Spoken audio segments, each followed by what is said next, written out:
It's Justin here. I'm in the community of Macangane, and we're going to be starting a project here right now. We've just had our second session with the community committee, the Water Oversight Committee.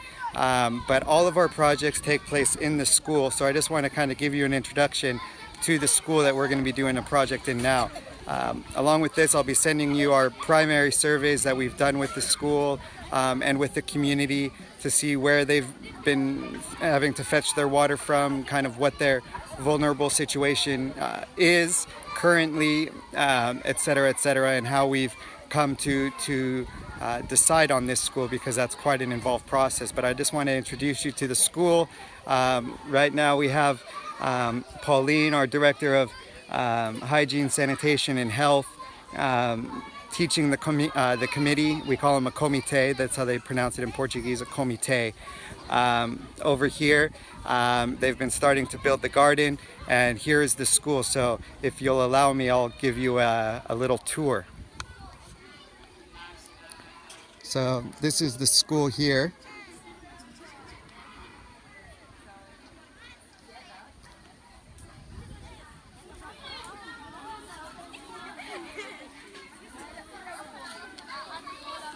Say hola.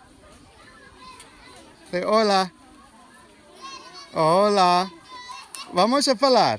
Hola. Say hola, Naraj. Say hola, Naraj. Okay. Okay, here you'll see the committee. One of the big things that we always look for is how mobilized the community will be. We don't want to make an investment where the community isn't mobilized. I mean, everybody's vulnerable, but you have to assess, or we try to assess, how motivated they are, how mobilized as a community they are, what's the community's personality, what's their character like, because that'll be a big indicator on how sustainable the project will be, and really knowing that the most amount of people will benefit from it because they will carry it on, they'll make it sustainable, and those are big reasons how we come to decide on the communities. This community is very mobilized with the teachers, the whole community, the leadership here. They're fantastic. They've already been working since 5 in the morning, starting to build the big school garden, community garden, and here they're having training in health and hygiene, sanitation.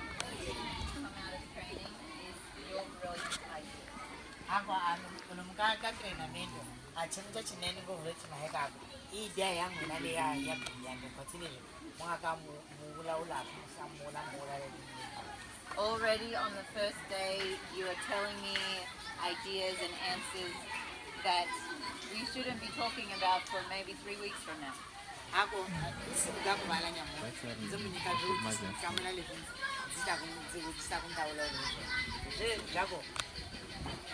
So the important thing with these committees is that they are the representatives for the whole community.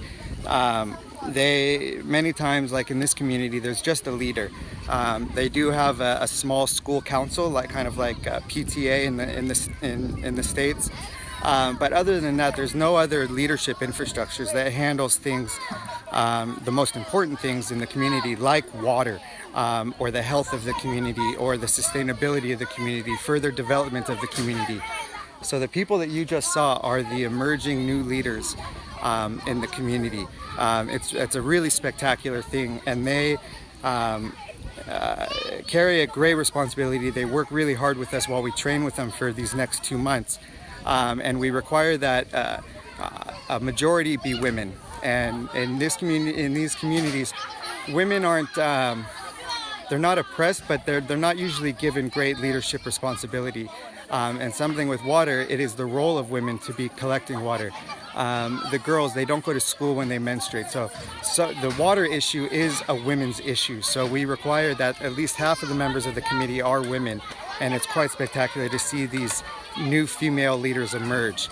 But here's what we do. A lot of the work is for all of the children and the next generation. So let's take a look inside one of these classrooms to see some of these kids and see what their classrooms are like.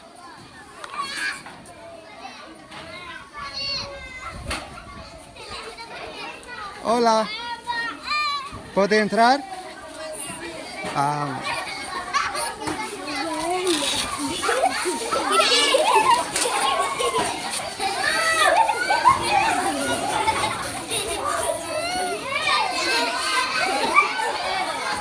Hola. ¿Cómo está? ¿Todo bien? Sí. Say hola. Hola. Say hola. Okay. So we have the chalkboard there, the desk for the teacher, the students. Let's go see it.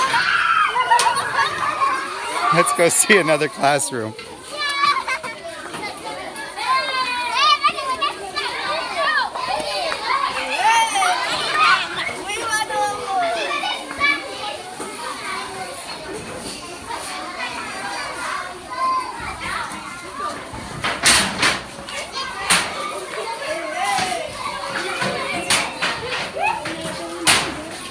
Hola.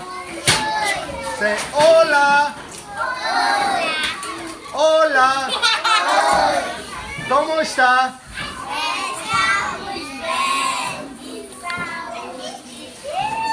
Say hola, Niraj. Say hola, Niraj. Say hola, Niraj. Hola, Niraj. Say hola. Hola. Hola, Niraj. Hola, Niraj. Say again. Hola, Niraj. Yeah. Say hola, Niraj. Hola, Niraj. Hola, Niraj. Hola, Niraj. Hola, Niraj. Hola, Niraj.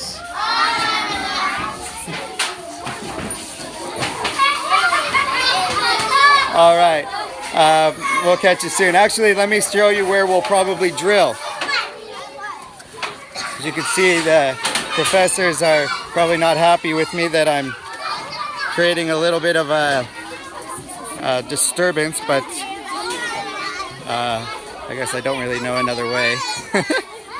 But okay, I'm going to turn it around so you don't have to see my face. But we're going to be walking here. They have a very cool soccer field, which is very cool.